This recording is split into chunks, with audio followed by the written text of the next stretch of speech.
गिरब ये जीवन सत सफल है, जब लग राम रटनते, देखोरी को जान दे, भरम पड़े हैं पंथ। कहा कि ये शरीर जो है इसका तब तक लाभ है जब तक परमात्मा की भक्ति करते हो, सत भक्ति करते हो, तो इससे सफलता यो सफल है। और ये काम नहीं करते, सच्ची भक्ति नहीं करते, इसके अतिरिक्त अन्य डरे ढोरे हो तो व्यर्थ है। ये सारे पंथ भ्रमित है, किसी के पास भी सच्चा ज्ञान नहीं। ध्यान देना भाई और बहनों, ये विशेष संदेश हैं। क्या कह रहे हैं गुरुदेव भगवान? ये मनुष्य जन्म उसी का सफल है जो सत भक्ति करते हैं, जो सत भक्ति करते हैं उसी का मनुष्य जन्म सफल है। फिर आगे गुरुदेव कह रहे हैं जितने भी ये पंथ हैं ये सत भक्ति नहीं कर रहे। ये विशेष संदेश है, ये जगत के लिए नहीं है, संगत के लिए है। जो सत भक्ति नहीं करते, सत भक्ति कौन सी? जो गुरुदेव भगवान ने हमें दे दी, जो बता दी, मर्यादा में रहकर। असत भक्ति कौन कर रहा है संगत में? केवल साध संगति से जुड़े भाई बहन। आश्रम वाले केवल भक्ति कर रहे हैं, सत भक्ति नहीं कर रहे।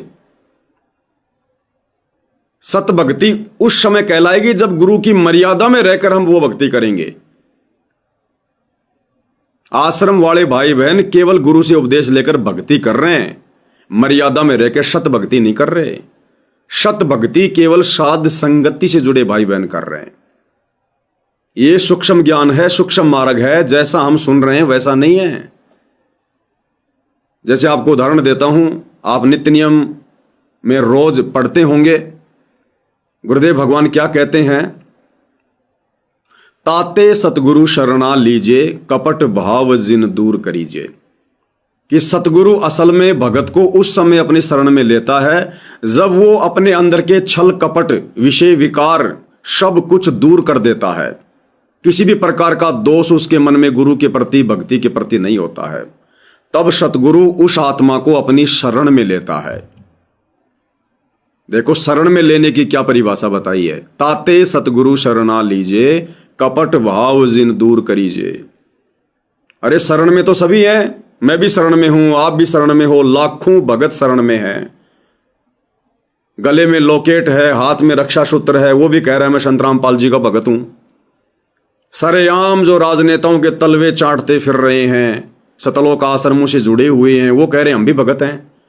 परशुराम की रैली में धक्के खा रहे हैं, आन उपासना में सहयोग कर रहे हैं, वो कह रहे हैं हम भी भगत हैं। सारा दिन बेगार करने में लगे हुए हैं, जगत में फंसे हुए हैं, वो कह रहे हैं हम भी भगत हैं। वो भगत नहीं है, केवल भगत का ठप्पा है, ठप्पा। एक दूसरे की नजरों में कि मैं भगत हूं, मैंने सच्चाई बोल दिया, इसका मतलब ये नहीं कि मैं भगत हूं। मैंने नाम दीक्षा ले ली, इसका मतलब ये नहीं कि मैं भगत हूं। क्या आपको भगवान की मर्यादाओं का पता है? क्या आपको सतगुरु की शिक्षाओं का पता है? क्या आप उन मर्यादाओं में, उन शिक्षाओं पर चल पा रहे हो? आप काहे के भगत हो? वो भगत नहीं है। अभी ये राजस्थान में श्याम जी का मेला है, खाटू श्याम जी का, और लोग क्या सोचकर जगह जगह हर 100 मीटर पर, हर 100 कदम पर लोग खाटू श्याम जी की यात्रा में जाने वालों को भगत समझकर उनके लिए भोजन भंडारे की व्यवस्था कर रहे हैं, फल फ्रूट छील छील के खिला रहे हैं, जबरदस्ती पकड़ पकड़ के, भगत जी खाइए, भगत जी खाइए, अरे भगत जी जूस पीजिए। क्या वो लोग भगत हैं? अरे कहने को तो सब उनको भगत कह रहे हैं, और जाने को वो भी वहीं जा रहा है भक्ति करने। खाटू श्याम जी जा रहा है, डीजे बजाता हुआ जा रहा है, मुंह में तानसेन ठूस रखी है, दारू का ठेका आ गया तो बियर भी पी रहा है, डीजे पर नाचता भी जा रहा है। विषय विकारी आदमी भी जा रहा है, मन में गंदी धारणा लेकर भी आदमी जा रहा है, और लोग पकड़ पकड़ के उनको जूस पिलाते हैं, उनको खाना खिलाते हैं। क्या असल में अगर अध्यात्म की दृष्टि से देखें वो श्याम जी के भगत हैं क्या? अरे श्याम जी की भी कुछ मर्यादा होगी, काल तक की भक्ति की भी कुछ मर्यादा है, कुछ नियम है। ये भक्ति भी उसी समय सफल होगी जब इस भक्ति की मर्यादा में रहकर करोगे। अब बताओ, साल भर तक जो आदमी दारू के ठेके पर शराब बेच रहा है, और जैसे खाटू श्याम जी की पैदल यात्रा का समय आया, वो भगत बनकर नंगे पैर यात्रा कर रहा है। 2 दिन में वो भगत बन गया, दुनिया उसे भगत कह रही है, भगत कह रही है। 4 दिन पहले जो शराब के नशे में, जो गली में जो पड़ा हुआ था, दुनिया जिसे शराबी शराबी कह रही थी, आज वो भगत बनकर श्याम जी के जा रहा है, पैदल यात्रा में जा रहा, दुनिया उसको भगत कह रही है। ये भक्तों के लक्षण है क्या? क्या इस आधार से उनको भगत कहा जा सकता है क्या? तो सतलोक आश्रमों से जुड़े उन भाई बहनों को भगत कैसे कहा जा सकता है जो कभी तो परशुराम की जयंती में चले जाते हैं, अपनी मर्यादा तोड़ लेते हैं, आश्रम में जाते हैं तो भगत जी भगत जी। 2019 में कांग्रेस सरकार का समर्थन कर दिया, गंदी राजनीति के शिकार हुए, गुरु का कोई आदेश नहीं, गुरु का कोई भक्ति विधान नहीं, और लोग राजनीति कर रहे हैं, राजनेताओं को वोट डाल रहे हैं, पार्टी विशेष को वोट डाल रहे हैं, आश्रमों में आते हैं तो भगत जी भगत जी। गुंडों की सीबीआई जांच का समर्थन करने के लिए उन लोगों के साथ में बैठे हुए हैं। राजपूत करनी जैसे संगठन को 5-5 लाख रुपए दान में दे रहे हैं, चंदे के रूप में दे रहे हैं, आश्रम में आते हैं तो भगत जी भगत जी। मर्यादा सारी तोड़ चुका है। तुम काहे के भगत हो भाई? अरे तुम्हारे अंदर और जगत वालों में क्या अंतर है? बड़े बड़े सार नामधारी लोग मुझ पवन दास को घर में घुसकर डंडू से मारते हैं, लठों से मारते हैं, लाल कर देते हैं। तारीखों पर जाता हूं, जानवरों की तरह मारते हैं। गाली 24 घंटे उन बड़े बड़े परम भक्तों की जुबान पर शारदा की तरह विराजमान रहती है। आश्रमों में जाते हैं तो भगत जी भगत जी, भगत जी भगत जी। सार नाम लिए हुए लोग बीड़ियां पी रहे हैं, आश्रम में जाते हैं तो भगत जी भगत जी। घर में आपस में लड़ाई झगड़ा करते हैं, मार पिटाई करते हैं, छोटी छोटी बातों को लेकर आपस में भगत होकर सारनामी लड़ रहे हैं, आश्रम में जाते हैं तो भगत जी भगत जी, बहन जी बहन जी। अरे वर्तमान समय में जो लोग शतलोक आश्रमों से जुड़े हैं, अपने आप को भगत कहते हैं, उनमें और खाटू श्याम की यात्रा में जाने वाले भक्तों में कोई अंतर नहीं है। इसलिए गुरुदेव कहते हैं, ताते सतगुरु शरणा लीजे, कपट भाव जिन दूर करीजे। सतगुरु कहते हैं, मैं उस समय उस आत्मा को अपनी शरण में लूंगा, खाली नाम दीक्षा लेने से नहीं लूंगा शरण में। गले में लॉकेट डाल लिया, उस आधार से मैं शरण में नहीं लूंगा। हाथ में रक्षा सूत्र बांध लिया, ये दिखावे से मैं भगत को अपनी शरण में नहीं लेता। ताते सतगुरु शरणा लीजे, उस समय सतगुरु अपनी शरण में लेता है। कपट भाव जिन दूर करीजे, तुम्हारे मन में तो छल कपट भरा हुआ है।